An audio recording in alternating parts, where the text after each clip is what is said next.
एक बार गौतम बुद्ध को एक सभा में उपदेश देना था। सभा में करीब 100 से ज्यादा लोग उपस्थित थे और उनका इंतजार कर रहे थे। गौतम बुद्ध आए लेकिन बिना कुछ कहे ही चले गए। बुद्ध का ऐसा व्यवहार देख सभी हैरान रह गए, लेकिन किसी ने उनसे कुछ नहीं कहा। अगले दिन फिर से सभा का आयोजन हुआ, लेकिन आज सभा में उपस्थित लोगों की संख्या घटकर 80 हो गई। आज भी बुद्ध ने ऐसा ही किया। वे सभा में आए लेकिन बिना कुछ बोले ही चले गए।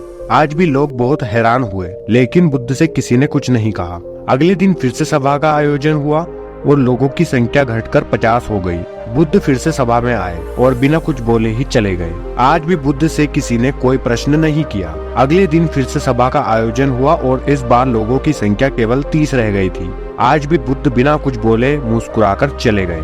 आप कहानी को पढ़ते हुए इरिटेट हो गए होंगे, और ऐसा हो भी क्यों ना। आप ये सोच रहे होंगे कि आखिर बुद्ध को बोलना नहीं था तो बार बार सभा का आयोजन क्यों हो रहा था। ठीक इसी तरह सभा में मौजूद लोगों को गुस्सा आ रहा था, लेकिन इसका जवाब जानने के लिए आपको धैर्य रखना होगा। अगले दिन फिर से सभा का आयोजन हुआ और आज सभा में केवल 15 लोग ही उपस्थित रहे। लेकिन आज गौतम बुद्ध ने अपना स्थान ग्रहण कर लिया और उपदेश देने के लिए बैठ गए। बुद्ध ने जिन 15 लोगों को उपदेश दिया वे उनके भिक्षु बन गए और इन लोगों ने आगे चलकर बुद्ध के ज्ञान को अलग अलग दिशाओं में फैलाया। एक बार इन लोगों ने बुद्ध से प्रश्न किया कि सभा का आयोजन होने के बावजूद भी आप क्यों कई दिनों तक बिना कुछ बोले ही चले जाते थे। बुद्ध ने उत्तर दिया, मैं उन लोगों की खोज में था जो लायक हो। सभा के पहले दिन 100 से भी ज्यादा लोग आए थे, लेकिन उनमें से ज्यादातर लोगों को मेरा उपदेश में कोई मतलब नहीं था। इसके बाद जो लोग अगले दिन आए उन्हें भी मेरे उपदेश से कोई मतलब नहीं था।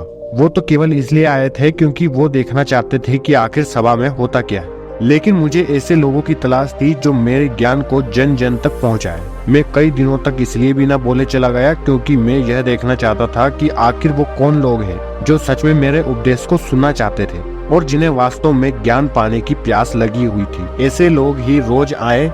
गौतम बुद्ध कहते हैं कि उनके भीतर धैर्य था, उन्हें मुक्ति का मार्ग मिला, और जो लोग जल्दबाजी में थे वो आज घर पर बैठे हुए हैं। बुद्ध कहते हैं कि जिन लोगों में धैर्य का गुण होता है वे जीवन में कुछ भी पा सकते हैं, फिर चाहे अपना लक्ष्य कुछ भी हो।